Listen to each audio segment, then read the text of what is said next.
Today, an Israeli delegation is expected to meet with the Biden administration officials in Washington to discuss alternative plans for a Rafah offensive. The meetings come after a phone call last week between Biden and Israeli Prime Minister Benjamin Netanyahu. Speaking with ABC News, Vice President Kamala Harris warned against any military operation in Gaza's southern city.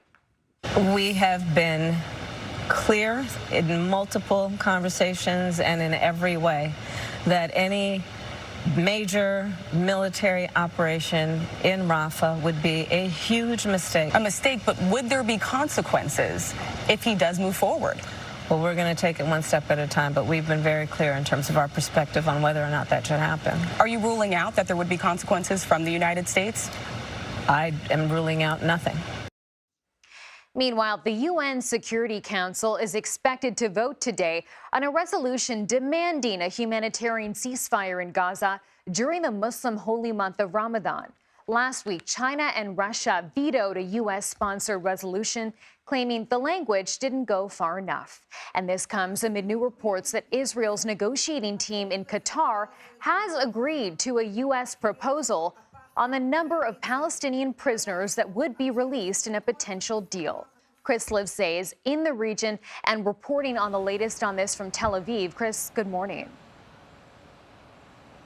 Good morning, Chanel. That's right. There's reasons to be optimistic over these ceasefire talks, at least according to Israeli media, which says that Israel is now open to some of the terms, at least, that Hamas has been demanding. That would include the release of 700 Palestinian prisoners who are in Israeli captivity, in Israeli custody. And in exchange, they would get a 6-week ceasefire. Also, Hamas would have to hand over 40 Israeli hostages who have been in Hamas captivity since the start of the war more than 5 months ago. Also, according to Israeli media, Israel is also open to letting Gazans repopulate northern Gaza, which is still an active war zone. And they've been weary of allowing Hamas fighters back into that area. So it's suspected Israel would only be open to allowing women and children to come back. Still a lot to unfold there, and it's yet to be seen if indeed this deal will go forward or come crashing down like so many others have in the past, over the past 5 months. This as a delegation from Israel led by the defense minister, Yoav Gallant, is on its way to D.C. to discuss alternatives to that Rafah offensive. It's a refuge to more than 1 million Palestinians, but it's also a major bastion of Hamas fighters. Israel says that there's no way they can remove Hamas from Gaza without destroying their battlefield capabilities, which are concentrated in Rafah. So they argue they need to turn Rafah into a battlefield. Meanwhile, the U.S. has been adamant against that, saying it would be detrimental to civilian life. And I need to emphasize also there's a bit of cynicism here on both sides with these talks unfolding in Washington.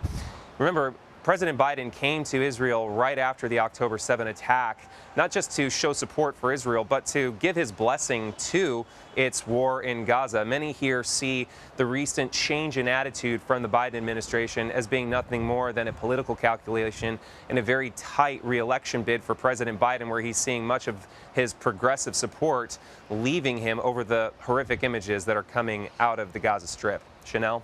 All right, Chris, thank you.